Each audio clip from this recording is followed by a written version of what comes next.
Bonjour à tous.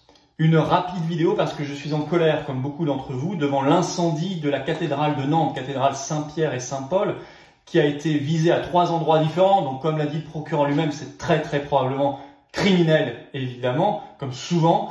Et il se trouve que les sapeurs-pompiers de Nantes, bravo à eux, ont été très rapides et efficaces pour circonscrire le feu. Mais quand même, le grand orgue est manifestement quasiment entièrement détruit.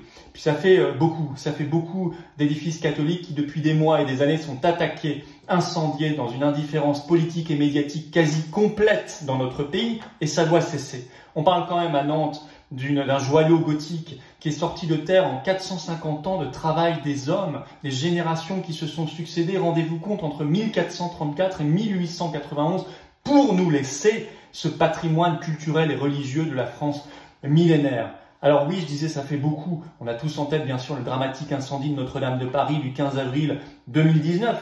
Et d'ailleurs, où en est l'enquête sur Notre-Dame de Paris? On aimerait bien le savoir.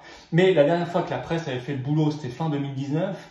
On avait appris qu'en seulement un an, 877 églises avaient été vandalisées, attaquées, incendiées dans notre pays. Alors on peut citer Sainte-Foy-les-Lyons, on peut citer Saint-Sulpice à Paris, on peut citer la cathédrale Saint-Alain de Lavore, on peut citer les Sables d'Olonne, on peut citer Saint-Vaast à Béthune, et tant d'autres dans une indifférence, je le disais, quasi générale.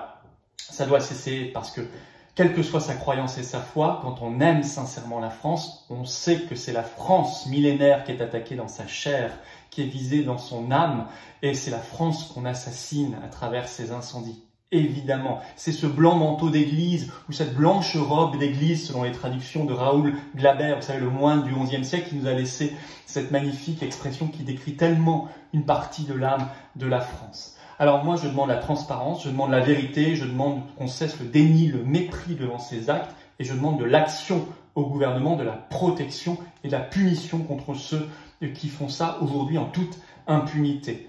On doit exiger cela, quelle que soit encore une fois sa foi ou sa croyance, quand on aime sincèrement la France. Vous voyez, c'est ça aussi le patriotisme.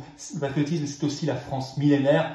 Défendez-la avec nous, rejoignez les patriotes, on va vous mettre le lien pour nous rejoindre, parce que quand on défend le patriotisme, alors on est forcément touché, ému aux larmes par ce qu'on voit encore aujourd'hui à Nantes. Je vous remercie.